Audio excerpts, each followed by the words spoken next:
चिंगारी आज़ादी की सुलगती मेरे जश्न में है। इनकलाब की ज्वालाएं लिपटी मेरे बदन में है। मौत जहां जन्नत हो ये बात मेरे वतन में है। कुर्बानी का जज्बा जिंदा मेरे कफन में है। उगते ज्वालामुखी सा क्रांति का उद्घोष हूँ मैं।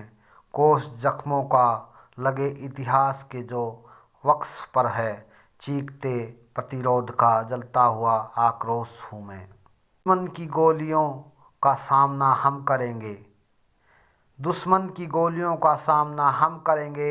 आज़ाद हैं, आज़ाद ही रहेंगे। चंद्रशेखर आज़ाद भारतीय क्रांतिकारी। काकोरी ट्रेन डकैती 1926। वायसराय की ट्रेन को उड़ाने का प्रयास 1926। लाला लाजपत राय की मौत का बदला लेने के लिए सैंडर्स पर गोलीबारी की 1928 में। भगत सिंह, सुखदेव और राजगुरु के साथ मिलकर हिंदुस्तान समाजवादी प्रजातंत्र सभा का गठन किया। चंद्रशेखर आज़ाद एक महान भारतीय क्रांतिकारी थे। उनकी उग्र देशभक्ति और साहस ने उनकी पीढ़ी के लोगों को स्वतंत्रता संग्राम में भाग लेने के लिए प्रेरित किया। चंद्रशेखर आज़ाद भगत सिंह के सलाहकार और एक महान स्वतंत्रता सेनानी थे और भगत सिंह के साथ उन्हें भारत का सबसे महान क्रांतिकारियों में से एक माना जाता है। उनका आरंभिक जीवन। चंद्रशेखर आज़ाद का जन्म 23 जुलाई 1906 को उत्तर प्रदेश के उन्नाव जिले के बदर गांव में हुआ था। उनके पिता पंडित सीताराम तिवारी और माता जगरानी थी। पंडित सीताराम तिवारी तत्कालीन अलीराजपुर के रियासत में सेवारत थे, जो कि वर्तमान में मध्य प्रदेश में स्थित है।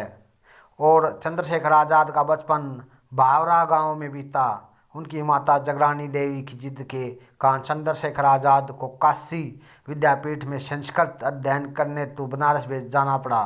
क्रांतिकारी जीवन। चंद्रशेखर आज़ाद 1919 में अमृतसर में हुए जलियांवाला बाग हत्याकांड से बहुत आहत और परेशान हुए। सन 1921 में जब महात्मा गांधी ने असहयोग आंदोलन की शुरुआत की, तब चंद्रशेखर आज़ाद ने इस क्रांतिकारी गतिविधि में सक्रिय रूप से भाग लिया। उन्हें 15 साल की उम्र में ही अपनी पहली सजा मिली। चंद्रशेखर आज़ाद को क्रांतिकारी गतिविधियों में भाग लेने के लिए पकड़ा गया। जब मजिस्ट्रेट ने उनसे उनका नाम पूछा तो उन्होंने अपना नाम आज़ाद बताया। चंद्रशेखर आज़ाद को 15 कोड़ों की सज़ा सुनाई गई। चाबुक के हर एक प्रहार पर युवा चंद्रशेखर भारत माता की जय जयकार चिल्लाते रहे। तब से चंद्रशेखर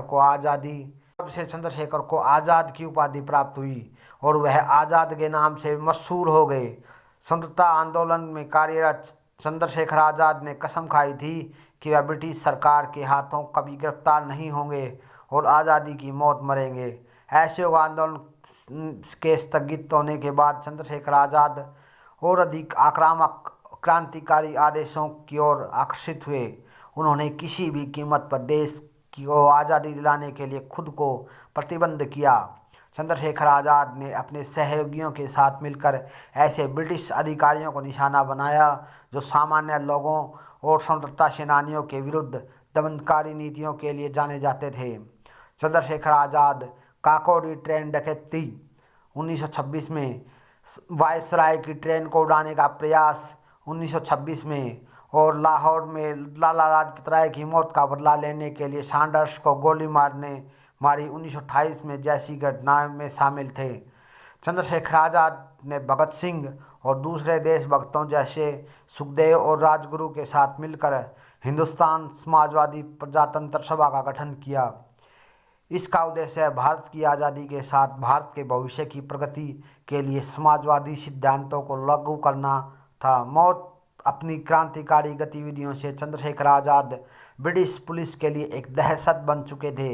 वह उनकी हिट लिस्ट में थे और ब्रिटिश सरकार किसी भी तरह उन्हें जिंदा या मुर्दा पकड़ना चाहती थी।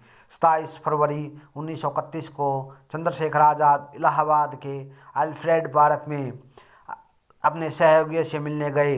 उनके एक मुखबिर ने उनके साथ विश्वासघात किया और ब्रिटिश पुलिस को इसकी सूचना दे दी।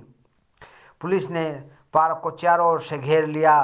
चंद्रशेखर आज़ाद को आत्मसमर्पण करने का आदेश दिया। चंद्रशेखर आज़ाद ने अकेले ही वीरतापूर्वक लड़ते हुए 3 पुलिस वालों को मार गिराया, लेकिन जब उन्होंने स्वयं को गिरा हुआ पाया और बच निकलने का कोई रास्ता प्रतीत नहीं हुआ तो भारत माता के इस वीर सपूत ने स्वयं को गोली मार ली। इस प्रकार उन्होंने कभी जिंदा न पकड़ जाने की अपनी प्रतिज्ञा का पालन किया।